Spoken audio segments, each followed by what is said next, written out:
भारतीय मूल के लोग विदेश में भी परचम लहरा रहे हैं। दुनिया की सबसे ताकतवर खुफिया एजेंसी कही जाने वाली एफबीआई में भारतीय मूल के काश पटेल को डायरेक्टर बनाया गया है। आपको एक स्पेशल रिपोर्ट दिखाते हैं।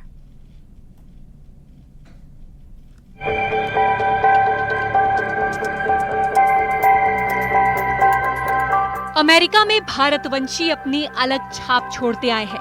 अब इसी में एक और नाम शुमार हो गया है, काश पटेल का, जो भारतीय मूल के हैं। उन्हें अमेरिका में एफबीआई का डायरेक्टर बनाया गया है। इसका मतलब है कि वो दुनिया की सबसे शक्तिशाली जांच एजेंसी के प्रमुख बनाए गए हैं।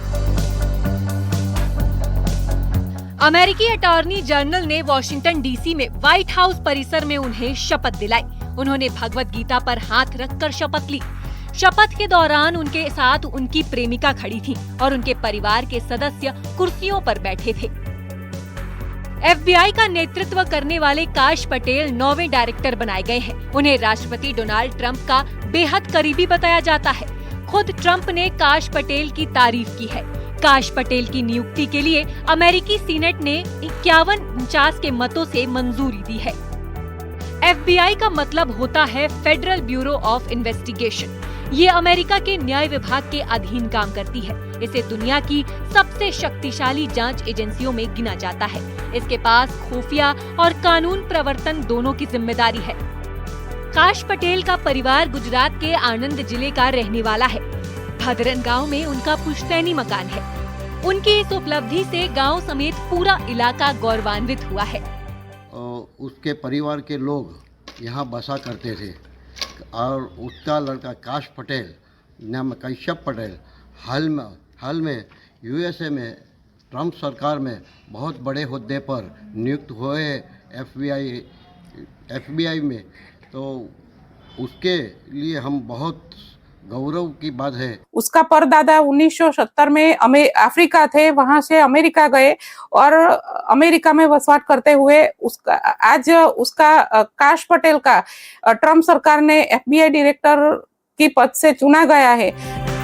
काश पटेल ने अपना कमिटमेंट बता दिया है। अमेरिका में बढ़ रही अपराध की घटनाओं को देखते हुए काश पटेल ने आश्वासन दिया है, उनका प्रशासन इसके खिलाफ कड़ी कार्रवाई करेगा।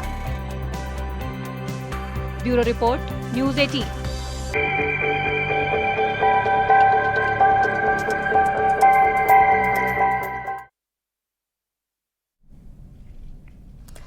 कल आईसीसी टूर्नामेंट में भारत और पाकिस्तान के बीच में मुकाबला है। भारत पाकिस्तान की भिड़ंत को लेकर लोगों में खासा उत्साह है। 140 करोड़ भारतीय हर हाल में भारत की जीत देखना चाहते हैं।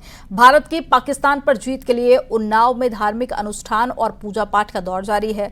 उन्नाव में हिंदूवादी नेता ने शहर के सिद्धपीठ बड़ा हनुमान मंदिर में क्रिकेट प्रशंसकों के साथ में पहुंचकर पूजा अर्चना की। आचार्य ने हनुमान जी के आगे बैट और बल्ला रखकर मंत्रोच्चार कर भारत की जीत के लिए पूजा की।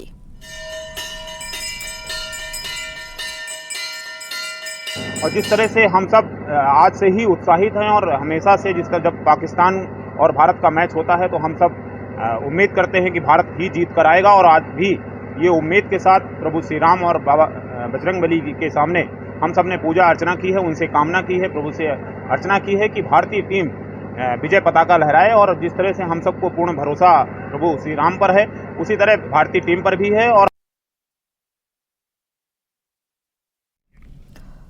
कांग्रेस नेता उदित राज ने न्यूज़ 18 से खास बातचीत की और एक बार फिर से मायावती को चुनौती देने वाली बात कही है। उदित राज ने कहा है कि गला घोटने वाले बयान पर कायम है। उदित राज ने कहा कि बीएसपी उनसे डरती है, मुझे जान से मारने की साजिश रची जा रही है।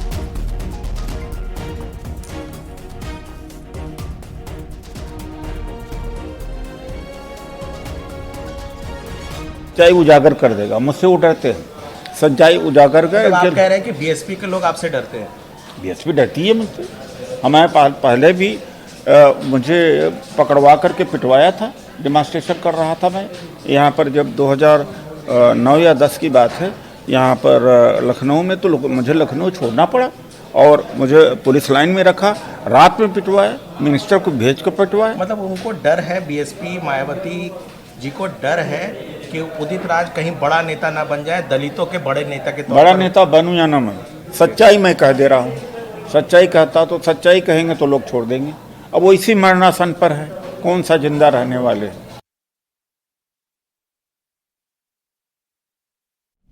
अयोध्या में मिल्कीपुर विधानसभा उपचुनाव के खत्म होने के बाद में समाजवादी पार्टी ने 2027 चुनाव की तैयारी शुरू कर दी है।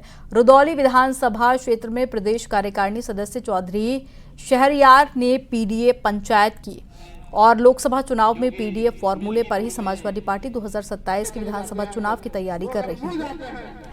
मुकाबला करते हैं तो लोग वो भाग जाते हैं, तो वही आप मिलके अगर काम करना चाहते हैं, अगर काम करेंगे तो निश्चित तौर पर में इस समाज को वो बेहतर शिक्षा, बेहतर रोजगार और प्रदेश में एक बेहतर माहौल देने का जो समाजवादी का पार्टी का प्रण है, उसको लेकर आज इस पंचायत में चर्चा की गई और हमें उम्मीद है कि राष्ट्रीय अध्यक्ष माननीय अखिलेश यादव जी का जो 2027 का फॉर्मूला है, जो उन्होंने 2024 में लागू किया था, वो पूरी तरह से कामयाब रहा और उसी लाइन पर चलते हुए पीडीए का फॉर्मूला 2027 में भी विधानसभा चुनाव में भी लागू।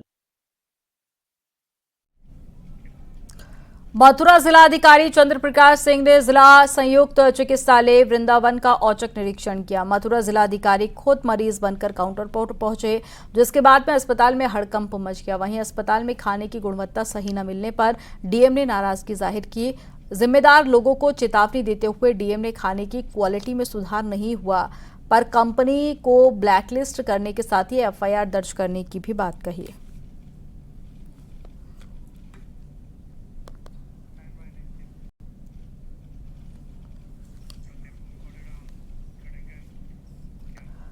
फतेहपुर में बच्चों को लेकर स्कूल जा रही एक स्कूल वैन में अचानक से आग लग गई। आग लगने से बच्चों के बीच में चीख पुकार मच गई। किसी तरह से बच्चों को वैन से बाहर निकाला गया। सूचना पर मौके पर पहुंचे दमकल कर्मियों ने कड़ी मशक्कत के बाद में आग पर कंट्रोल किया। घटना सदर कोतवाली क्षेत्र के तेलियानी मार्ग के पास की है। कोतवाली नगर क्षेत्र के अंतर्गत तेलियानी ब्लॉक के पास जेल रोड पर एक स्कूली मारुति वैन में अचानक आग लग गई, जिसमें 5 बच्चे सवार थे। ड्राइवर द्वारा तत्काल 5 बच्चों को निकाला गया तथा आग बुझाने का प्रयास किया गया और इसकी सूचना पुलिस को दी गई। मौके पर पुलिस तथा फायर ब्रिगेड की गाड़ी तत्काल पहुंच गई, जिसको आग को बुझाया गया। किसी प्रकार की कोई जनहानि नहीं हुई है। मौके पर शांति व्यवस्था कायम है तो आग किन कारणों से लगी है, इसकी जाँच की जा रही है। जौनपुर में सेल्फी लेने और रील बनाने के चक्कर में युवा अपनी जान को भी खतरे में डालने से बाज नहीं आ रहे।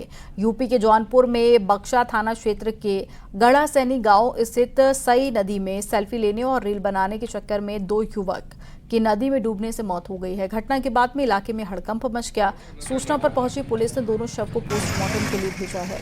वहीं मृतक के परिजनों का रो रो कर बुरा हाल है।